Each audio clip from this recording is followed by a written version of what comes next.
Hello guys, welcome to Dream Media. Present నేను బషీర్బాగ్లో ఉన్న బాబు ఖాన్ ఎస్టేట్లో ఉన్నాను. ఇక్కడ షాప్ నెంబర్ 79లో వాసవి ఆన్లైన్ సర్వీసెస్ అనేది ఉంది. One stop solutions for all online services. ఒకసారి మనం వీళ్ళ దగ్గరికి వెళ్దాం. వీళ్ళ దగ్గర ఎలాంటి ఆన్లైన్ సర్వీసెస్ ఉన్నాయి, ఏంటి, ఎంత టైం పట్టింది అని ఒకసారి మనం క్లియర్ కట్గా తెలుసుకుందాం రండి.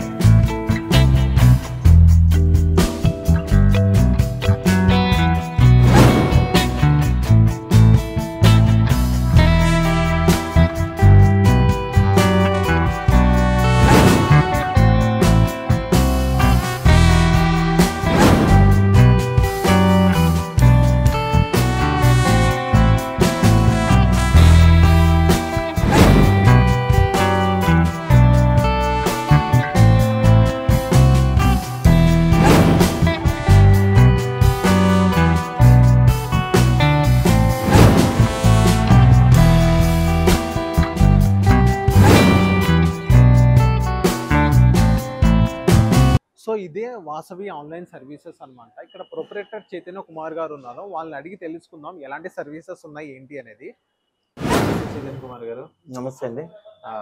నా ఫస్ట్ క్వశ్చన్ ఏంటంటే, బయట ఆన్లైన్ సర్వీసెస్కి మీ ఆన్లైన్ సర్వీసెస్కి డిఫరెన్స్ ఏంటి సార్? సార్ యాక్చువల్లీ మా సంస్థ పేరు వచ్చేసి వాసవి ఆన్లైన్ సర్వీసెస్. నా పేరు వచ్చేసి చైతన్య కుమారు. బయట ఆన్లైన్ సర్వీస్కి మా ఆన్లైన్ సర్వీస్కి డిఫరెన్స్ ఏంటంటే, మనం ఎవ్రీథింగ్ ఎక్స్ప్లెయిన్ చేసి క్లియర్గా వాళ్ళకి ఈ డాక్యుమెంట్ కావాలి ఇవన్నీ ఎక్స్ప్లెయిన్ చేసిన తర్వాత మనం తీసుకుంటాం. మనం ముఖ్యంగా ఈ 3 సర్వీసులు చేయమండి: Aadhaar card, driving licence, marriage certificate. ఇవి ఏవి నేను చెయ్యను. ఓకే. మిగతా అన్ని ఇంపోర్ట్ ఎక్స్పోర్ట్ లైసెన్స్ కానివ్వండి, పాన్ కార్డ్ కానివ్వండి, పాస్పోర్ట్ కానివ్వండి, యూఎస్ వీసా కానివ్వండి, బర్త్ సర్టిఫికేట్ కరెక్షన్స్ కానివ్వండి, ప్లస్ ఫుడ్ లైసెన్స్ కానివ్వండి, ఏమన్నా నేను ప్రాంప్ట్గా తీసుకొని ప్రతి ఒక్కటి గైడెన్స్ ప్రకారంగా ఇంప్లిమెంట్ చేసుకొని ప్రతి ఒక్క డాక్యుమెంట్ తెప్పించుకున్న తర్వాతనే నేను వాళ్ళకి అవుతుందా కాదా అని చెప్తాను క్లియర్గా. కొన్ని డాక్యుమెంట్ నాకు ఇట్లా కావాలి అట్లా కావాలంటే నేను నామ్స్ విరుద్ధంగా పోను. ఖచ్చితంగా నామ్స్ ప్రకారంగానే పోవాలి మనం. ఓకే. ఓకే, ఆ సర్వీస్తోనే మనం చేస్తామండి. ఎందుకంటే డాక్యుమెంట్స్ అన్నీ వస్తేనే మనం ప్రాపర్గా చేస్తాం, లేకుంటే డైరెక్ట్ కాదని చెప్పేస్తాను నేను. మన సర్వీస్లో అలా ఉంటుంది డిఫరెన్స్. బయట ఆన్లైన్ సర్వీస్, బయట ఆన్లైన్లో అప్లై చేస్తారు, వాళ్ళకి అప్రూవ్ కాదు. మనం ప్రతి ఒక్కటి గైడెన్స్ ప్రకారంగా మనం అప్లోడ్ చేసి ఎవ్రీథింగ్ మాట్లాడి దాని తర్వాత వాళ్ళకి వచ్చేటట్టు చేస్తాం లైసెన్స్ అవన్నీ. ఓకే. ఇప్పుడే మీరు చెప్పారు పాస్పోర్ట్ చేస్తారని.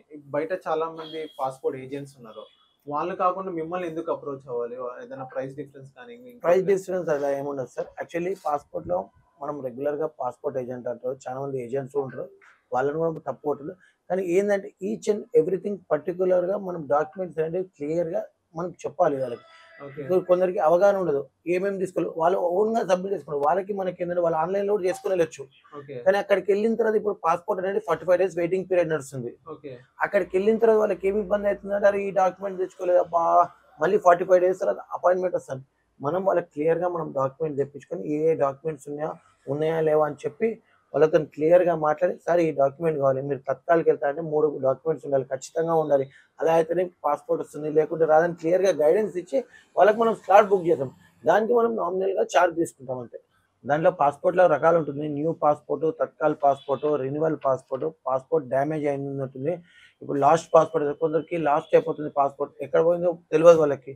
దాని తర్వాత పోలీస్ క్లియరెన్స్ సర్టిఫికేట్, విదేశాల్లో ఎలా అంటే పోలీస్ క్లియరెన్స్ సర్టిఫికేట్ కావాల్సి వస్తుంది. అవన్నిటికీ మనము గైడెన్స్ ఇచ్చి అవన్నీ బుక్ చేసి వాళ్ళకి క్లియర్గా గైడెన్స్ ఇచ్చి చెప్తాం. దాంట్లో న్యూ పాస్పోర్ట్కి కొన్ని డాక్యుమెంట్స్ అవసరం ఉంటాయి, రెన్యువల్ పాస్పోర్ట్కి కొన్ని అవసరం ఉంటాయి. ఇప్పుడు రెన్యువల్ పాస్పోర్ట్, దాని తర్వాత పాస్పోర్ట్ డ్యామేజ్ అయింది, డ్యామేజ్కి ఎలా బుక్ చేయాలో మనం గైడెన్స్ ఇస్తాము. ప్లస్ లాస్ట్ పాస్పోర్ట్ పోయితే ఎలా చేసుకోవాలి, మనం రిట్రీవ్ ఎలా చేసుకోవాలి, మనకి దానికి ఎఫ్ఐఆర్ కాపీ కంపల్సరీ కావాలి. వాళ్ళకి అవన్నీ ఎలా చేసుకోవాలి అండ్ వాళ్ళకి పాస్పోర్ట్ నెంబర్ కూడా ఐడియా ఉండదు. వాళ్ళకి పాస్పోర్ట్ నెంబర్ కూడా ఐడియా ఉండదు. ఆ నెంబర్ ఐడియా కావాలంటే మనం పలానా ప్లేస్కి వెళ్ళని మీ ఫాదర్ పేరు మదర్ పేరు చెప్తే రిట్రీవ్ అవుతుందని మనం ఎక్స్ప్లెయిన్ చేస్తాం. ఆ విధంగా సార్ మీకు ఇంకా US visa B1 B2 visas కూడా మీరు అప్రూవల్ చేస్తారని విన్నాను. ఎన్ని డేస్ పట్టి సార్ అది ప్రాసెస్ ఎలా ఉంటుంది? ఇప్పుడు యూఎస్ వీసా అనేది presently December 2024 and January 2025 dates వస్తున్నాయి. మనం as early as possible dates ఇప్పిస్తాం. అదొకటి ప్రత్యేకత. ప్లస్ ఫామ్ ఎలా ఫిలప్ చేయాలి, ప్రతి ఒక్కరికి గైడెన్స్ ఇస్తాం. ఫామ్ ఫిలప్ చేసి మళ్ళీ వాళ్ళకి ప్రూఫ్ పంపిస్తాం, ఇవన్నీ కరెక్ట్ ఉన్నాయా లేవా అని చెక్ చేసుకోమని చెప్పి. ఆ విధంగా మొత్తం వాళ్ళు ఓకే అన్న తర్వాత మనం సబ్మిట్ చేస్తాము. మనం మళ్ళీ వేరే వాళ్ళు అడుగుతారు, జాబ్స్ ఇప్పిస్తారు, అవి ఇప్పిస్తారు. మనం అట్లాంటి ఏ service, only visitor visa service చేస్తాము. దట్టు అక్కడ వాళ్ళ పిల్లలు కానీ, వాళ్ళ బ్రదర్స్ కానీ, సిస్టర్స్ కానీ, వాళ్ళ ఫ్యామిలీ రిలేటివ్స్ ఎవరైనా ఉంటేనే చేస్తాము. అదర్వైజ్ మనం అది ప్రాసెస్ కూడా చేయం. క్లియర్‌గా చెప్పేస్తున్నాను ఎవరైనా అడిగినా అసలు నేను ప్రాసెస్ చేయను. దాంట్లో రకరకాలు ఉంటాయి. B1, B2 ఉంటుంది. B1, B2 డ్రాప్ బాక్స్ ఉంటుంది. H4 ఉంటుంది. ఇవన్నీ సంథింగ్ స్టూడెంట్ వీసా అయితే నేను చెయ్యను. ఎవరికైనా కావాలంటే గైడెన్స్ ఇస్తాను అంతే. నాతోని కాదు, మనకు తెలిసిన వాళ్ళు ఉన్నారని చెప్తాను అంతే. దానికి మించి యూఎస్ వీసాలో మనం స్పెషలిస్ట్ అండి. మన దగ్గరికి వచ్చే ఎవరైనా క్లయింట్ వస్తేట వాళ్ళ త్రూ నాకు ఒక 10 వీసాలు వస్తాయి తప్పితే నా దగ్గరికి వెళ్ళిపోయిన వాళ్ళు ఉండరు. దాంట్లో నాది 97% రేషియో ఉందండి. నా సక్సెస్ రేషియో 97%. నేను దాదాపు లాస్ట్ ఇయర్‌లో ఒక 1000 వీసాల పైన చేశాను.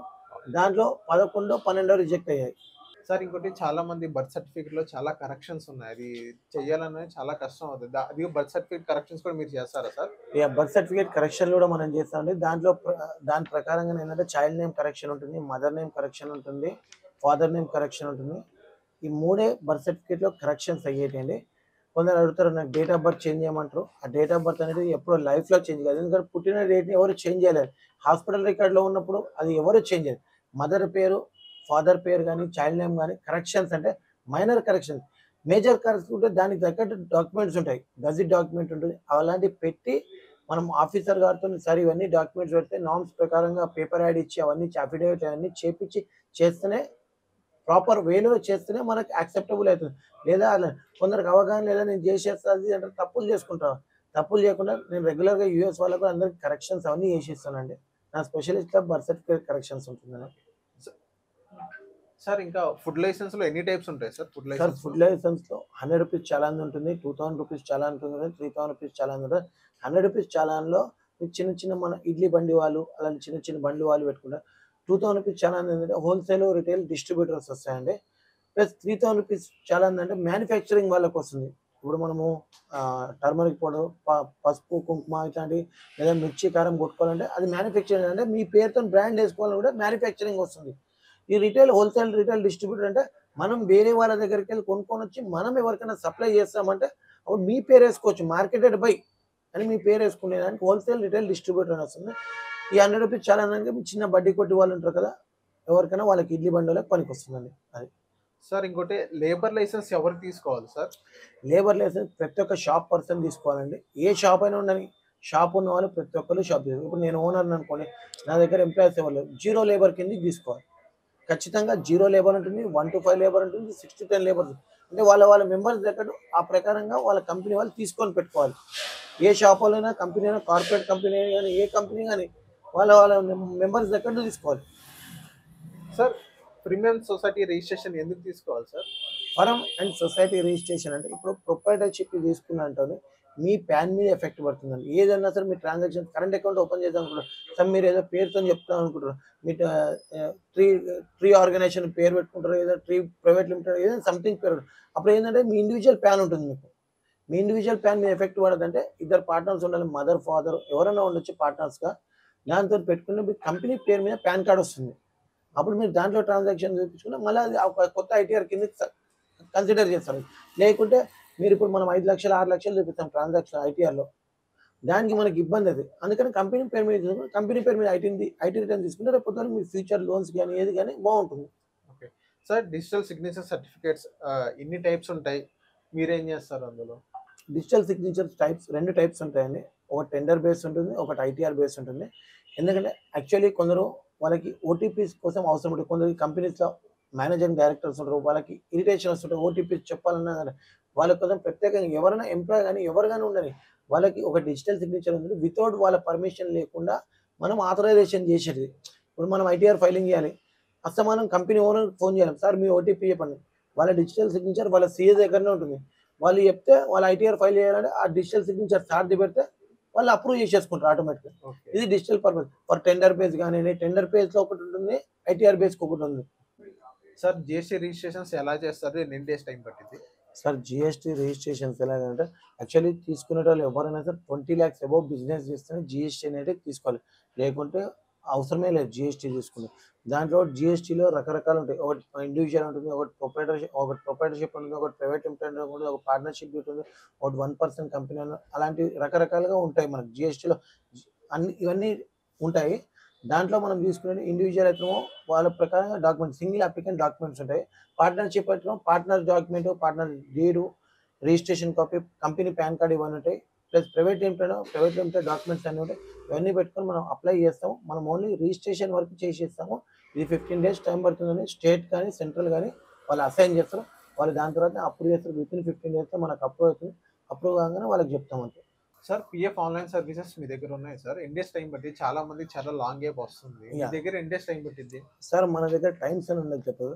వాళ్ళ ప్రాపర్గా నామ్స్గా యూఏఎన్ పాస్వర్డ్ అని ఉంటుంది. యూఏఎన్ నెంబర్ ఉండాలి ఖచ్చితంగా. యూఏఎన్ నెంబర్ ఉంటేనే మనం చేసి ఇస్తాము, సర్వీస్ చేస్తాము. పిఎఫ్లో కూడా యూఏఎన్ నెంబర్ పాస్వర్డ్ తీసుకొని వాళ్ళకి ఎలా కావాలి, క్లెయిమ్స్ కావాలా, వాళ్ళకి ఇంకేమైనా లోన్ పెట్టుకోవాలా, ప్రతి ఒక్క దానికి మనం గైడెన్స్ ఇచ్చి ఎక్స్ప్లెయిన్ చేసి ఈ విధంగా పడుతుంది. ఏదైనా సరే వితిన్ 1 వీక్ నుంచి 10 డేస్లో కూడా వాళ్ళకి పిఎఫ్ అకౌంట్లో వచ్చేటట్టు. కొందరికి పాన్ కార్డ్ అప్డేట్ చేసుకోమంటారు, కొందరు కేవైసీ అప్డేట్ చేసుకుంటారు. అవన్నీ అప్డేట్ చేసి మనం ప్రాపర్గా ఎక్స్ప్లెయిన్ చేసి ఇస్తాం సార్. అది సార్ పాన్ కార్డ్ అప్లై చేయాలంటే ఏ డాక్యుమెంట్స్ కావాలి? ఎన్ని డేస్లో పాన్ కార్డ్ అనేది మనకు రావడం జరుగుతుంది? సార్ పాన్ కార్డ్ ఎన్ని డేస్లో వస్తుందంటే it will take around 10 to 12 working డేస్లో సాఫ్ట్ కాపీ వస్తుంది వాళ్ళకి. 15 to 20 వర్కింగ్ డేస్లో హార్డ్ కాపీ అనేది వాళ్ళ ఆధార్ కార్డ్ అడ్రస్కి వస్తుంది. ఖచ్చితంగా పాన్ కార్డ్లో కొత్త ఉంటుంది, కరెక్షన్స్ ఉంటుంది. కొత్త దాంట్లో ఏమో ఆధార్ కార్డు, ఒక passport size 2 passport size photographs plus వాళ్ళకి ఒక ఫామ్ ఇస్తాము. ఆ ఫామ్ మీద సిగ్నేచర్ చేసి ఇవ్వాలి. దాని తర్వాత మనం అప్లై చేస్తాం సార్. వాళ్ళ మెయిల్ ఐడికి, ఫోన్ నెంబర్కి ఫస్ట్ వాళ్ళ మెయిల్ ఐడికి పాన్ కార్డ్ వస్తుంది. దాని తర్వాత ఎస్ఎంఎస్ కూడా వస్తుంది వాళ్ళకి మొబైల్కి. పాన్ కార్డ్ వచ్చింది. దాని తర్వాత 15-20 డేస్ తర్వాత వాళ్ళ ఆధార్ కార్డ్ అడ్రస్కి డెలివరీ అవుతుందండి. దాంట్లో రకరకాల ఉంటాయి. ప్యాన్లో నేమ్ చేంజ్ ఉంటుంది, ఫాదర్ నేమ్ చేంజ్ ఉంటుంది, డేట్ ఆఫ్ బర్త్ కరెక్షన్ ఉంటుంది. కొందరు ఫోటో అప్డేట్ చేసుకుంటారు, కొందరు సిగ్నేచర్ మిస్ మ్యాచ్ వస్తున్నారు. పాత బ్లాక్ అండ్ వైట్ ఫోటో ఉంటుండే, ఇప్పుడు కొత్తగా చేసేయమంటారు. దాంట్లో కేవైసీ అప్డేట్లు, mobile number, mail ID, address మనం అప్డేట్ చేయించుకునేట్టుగా ఇవన్నీ మనం సర్వీస్ చేసి ఇస్తామండి ప్యాన్లో. సార్ ట్రేడ్ లైసెన్స్ ఎవరు తీసుకోవాలి అసలు? ట్రేడ్ లైసెన్స్ ఎవరు తీసుకోవాలంటే ప్రతి ఒక్క షాప్ వాళ్ళు తీసుకోవాలి సార్ ట్రేడ్ లైసెన్స్. ఎందుకంటే మనం వ్యాపారంకి ఒక బోర్డు పెడతాం. ఆ బోర్డుకి ఖచ్చితంగా ట్రేడ్ లైసెన్స్ తీసుకోవాలి. మన ప్రిమిసెస్లో ఇప్పుడు 100 స్క్వేర్ ఫీట్స్ ఉందంటే 100 స్క్వేర్ ఫీట్స్ ప్రకారంగానే మనం పేమెంట్ కట్టి, ఆ స్క్వేర్ ఫీట్స్ ప్రకారంగా పేమెంట్ కట్టుకొని మనం ట్రేడ్ లైసెన్స్ అనేది తీసుకోవాలి. Sir import and exports licence ఉన్నాయి కదా, అది ఎలా చేస్తారు? ఎన్ని డేస్ టైం పట్టింది? సార్ ఇంపోర్ట్ అండ్ ఎక్స్పోర్ట్ లైసెన్స్కి 2 days 3 days టైం పడుతుంది సార్. కానీ ఖచ్చితంగా ఇప్పుడు ఇక్కడికి వెళ్ళి ఎవరైనా విదేశాలకి ఏమైనా సప్లై చేయాలనుకున్నారు, ఇప్పుడు వెజిటేబుల్స్ కానివ్వండి, ఇప్పుడు రైస్ కానివ్వండి, వీట్ ఏదైనా గ్రాసరీ ఐటమ్స్ ఏదైనా మనం ఇక్కడికి వెళ్ళి విదేశాలకు సప్లై చేయాలన్నా, అక్కడికి వెళ్ళి ఇక్కడ రావాలన్నా సరే ఖచ్చితంగా ఈ ఐఈసీ కోడ్ అనేది మాత్రం కంపల్సరీ ఉండాలండి. దాని ప్రకారంగానే మనం ఐఈసీ అప్లై చేసి వితిన్ 2 to 3 daysలో ఇప్పిస్తామండి. సార్ ఎంఎస్ఎంఈ రిజిస్ట్రేషన్స్ ఎలా చేస్తారు? ఎన్ని డేస్ టైం పట్టింది? ఇది ఎంఎస్ఎంఈ. ఇంతకుముందు ఉద్యమ ఆధార్ అంటుండే, ఇప్పుడు ఎంఎస్ఎంఈ అంటున్నారు. దీంట్లో మనకి ఏంటంటే సబ్సిడీ బేస్ వస్తాయండి. ఇప్పుడు మనం ఏదైనా ఫ్యాక్టరీ పెట్టుకున్నాం అనుకోండి, దానికి సబ్సిడీ వస్తుంది. గవర్నమెంట్ వాళ్ళు సబ్సిడీ ఇస్తారు. దానికోసం ఈ సర్టిఫికేట్ అవసరం ఉంటుంది. దానికి కావాల్సిన మన డాక్యుమెంట్స్ అన్ని ప్రొవైడ్ చేయమంటాం. ఆ డాక్యుమెంట్స్ అన్ని ప్రొవైడ్ చేసిన తర్వాత వాళ్ళకి సర్టిఫికేట్ అనేది మనం ఇష్యూ చేపిస్తామండి. అది ఇట్ విల్ టేక్ మార్నింగ్ ఇస్తే ఈవినింగ్ మొత్తం చేసి ఇస్తాం. వాళ్ళకి సబ్సిడీ బేస్ అనేది ₹1,00,000 ఇచ్చేటానికి 20 లక్షలు సబ్సిడీ వచ్చినట్టే కదా సార్. దాని ప్రకారం గవర్నమెంట్ ఇష్యూ చేస్తుంది అది. సో ఇది గైస్ వాసవి ఆన్లైన్ సర్వీసెస్ గురించి, one stop solutions for our online services. So ఇలాంటి వీడియోస్ కోసం చూస్తుందండి ట్రీ మీడియా.